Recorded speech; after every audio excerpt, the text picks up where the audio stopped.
কবু নাই।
রাবেয়ার রূপ দেখে উঠেছে চমকে,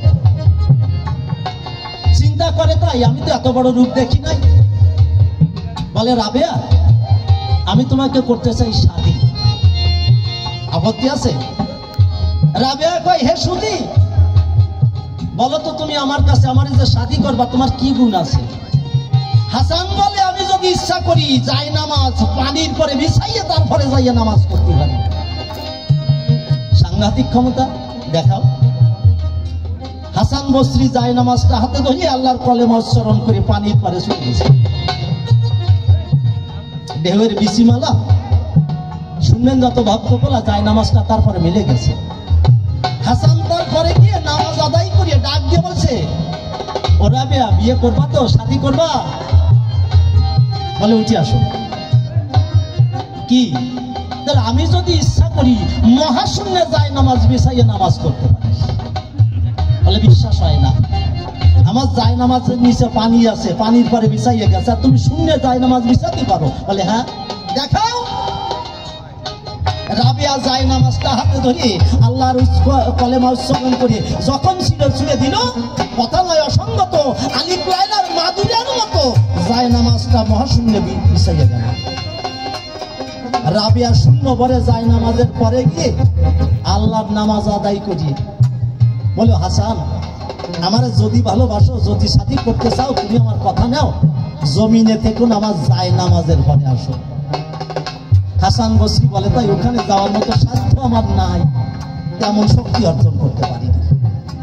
বলে পারো নি? তা শাদী করতে চাও কেন? বলো তো তুমি আমার কাছে আমি বেহেশতে পাবো না দোজকে যাব, বলতে পারবা? বলে না ওটা আল্লাহ জানে, আমি জানি না। বলে জানো না তো কিছু, শাদী করতে চাও কেন? আমার কথা মানো।